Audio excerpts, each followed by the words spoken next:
Digital প্রযুক্তির দুনিয়ায় স্বাগত। আজ আমরা এমন একটা ছোট্ট কিন্তু ভীষণ শক্তিশালী জিনিস নিয়ে কথা বলবো, যা আজকের এই ডিজিটাল জগতের একেবারে মূলে রয়েছে। এর নাম মাল্টিপ্লেক্সার।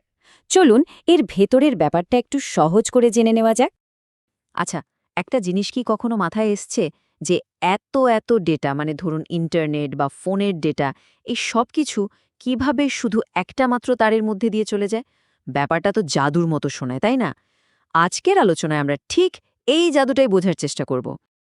আসলে এই সমস্যার সমাধানটা লুকিয়ে আছে মাল্টিপ্লেক্সারের মধ্যেই। এটাকে আমরা বলতে পারি আধুনিক প্রযুক্তির একটা অদৃশ্য ডিজিটাল সুইচবোর্ড। চলুন তো দেখি এই সুইচবোর্ডটা আসলে কিভাবে কাজ করে। তো মাল্টিপ্লেক্সার বা সংক্ষেপে মাক্স, এটা হলো একটা লজিক সার্কিট। এর কাজ হলো অনেকগুলো ডিজিটাল ডেটা ইনপুট থেকে যে কোনো একটাকে বেছে নেওয়া আর সেটাকে একটা মাত্র আউটপুটে পাঠিয়ে দেওয়া।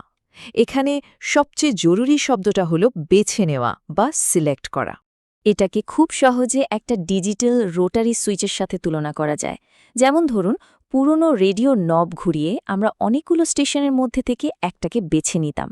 মাল্টিপ্লেক্সারও ঠিক সেভাবেই অনেকগুলো ডেটা লাইনের মধ্যে থেকে একটাকে আউটপুটের সাথে কানেক্ট করে দেয়।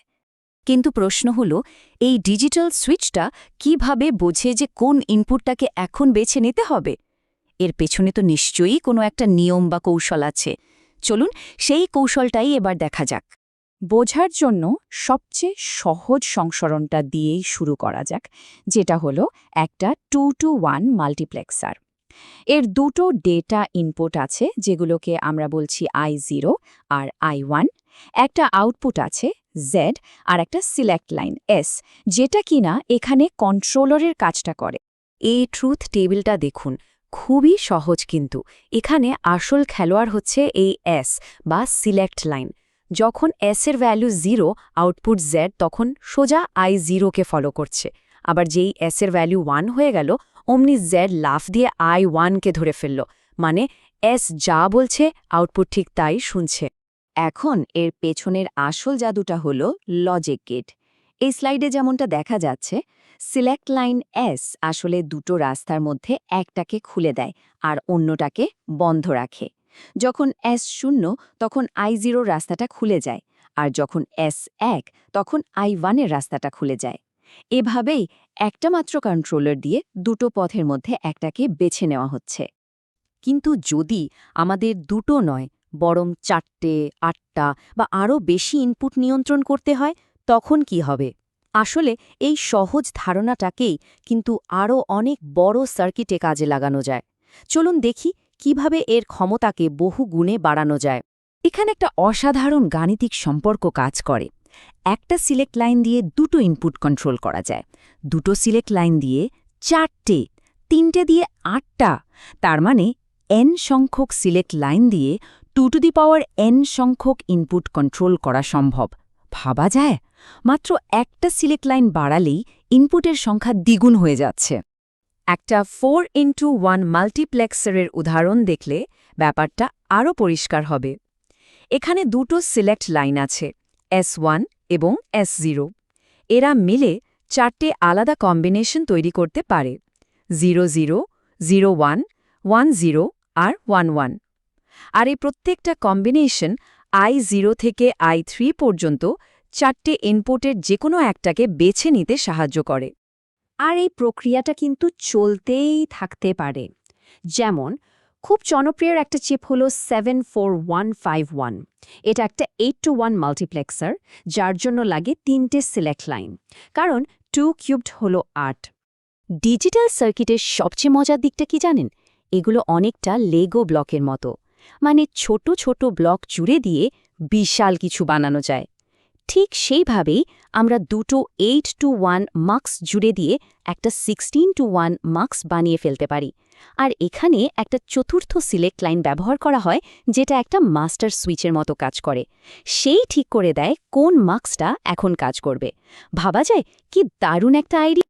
মাল্টিপ্লেক্সার যে শুধু একটা ডেটা সুইচ তা কিন্তু নয়, এর আরও কিছু অসাধারণ ক্ষমতা আছে। চলুন এর কিছু লুকানো প্রতিভা এবার আবিষ্কার করা যাক। ডেটা সিলেক্ট করা বা পথ দেখানো ছাড়াও এর প্রধান অ্যাপ্লিকেশনগুলোর মধ্যে আছে parallel to serial data conversion আর লজিক ফাংশন তৈরি করা। প্যারালাল টু সিরিয়াল কনভার্সন মানে হলো অনেকগুলো তারের ডেটাকে একটা মাত্র তারে পাঠিয়ে দেওয়া। যখন অনেক দূরে ডেটা পাঠাতে হয় তখন এই পদ্ধতিতে খরচ আর জটিলতা দুটোই অনেক কমে যায়। আমাদের আলোচনার একদম শুরুর যে প্রশ্নটা ছিল তার উত্তরটা কিন্তু এখানেই লুকিয়ে আছে। আর আমার মতে এর সবচেয়ে আশ্চর্যজনক ব্যবহারটা হলো লজিক ফাংশন তৈরি করা। একটা মাল্টিপ্লেক্সারকে এমনভাবে ডিজাইন করা যায় যাতে এটা যে কোনো কাস্টম লজিক সার্কিটের মতো কাজ করতে পারে, আর সেটা করা হয় শুধু একটা ট্রুথ কেবলকে ফলো করে। এটা কিন্তু ডিজাইন করার জন্য একটা অসাধারণ টুল। ধরা যাক আমরা এই ট্রুথ টেবিল অনুযায়ী একটা লজিক সার্কিট বানাতে চাই। এখানে সি, বি এবং এ হলো আমাদের ইনপুট আর জেড হলো আমাদের কাঙ্ক্ষিত আউটপুট। এটা করার কৌশলটা খুবই বুদ্ধিদীপ্ত। আমরা কি করব, ইনপুট ভেরিয়েবল সি, বি আর এ কে সোজা সিলেক্ট লাইনের সাথে জুড়ে দেব। এরপর ট্রুথ টেবিলে যেখানে যেখানে আউটপুট 1 হওয়া দরকার সেই সংশ্লিষ্ট ডেটা ইনপুটগুলোকে আমরা হাই বা 1-এর সাথে কানেক্ট করব, আর যেখানে আউটপুট 0 সেখানে লো বা 0 কানেক্ট করব। ব্যাস, আমাদের মাল্টিপ্লেক্সারটা এখন একটা কাস্টম লজিক জেনারেটর হয়ে গেল, যা ঠিক আমাদের বানানো নিয়ম অনুযায়ী কাজ করবে। সুতরাং মূল কথাটা হলো এই যে সাধারণ দেখতে মাল্টিপ্লেক্সার, এটা আসলে ডিজিটাল সিস্টেমের একটা অন্যতম মৌলিক ভিত্তি, যা খুব সহজ আর সুন্দর কিছু নিয়ম ব্যবহার করে বিশাল বিশাল জটিল সিস্টেম তৈরি করতে সাহায্য করে। আর এটা আমাদের একটা গভীর প্রশ্নের দিকে নিয়ে যায়। আচ্ছা, আমাদের এই ডিজিটাল বিশ্ব আর কোন কোন এমন সহজ কিন্তু শক্তিশালী উপাদান দিয়ে তৈরি? এটা নিয়ে ভাবার অনেক অবকাশ রয়ে গেল।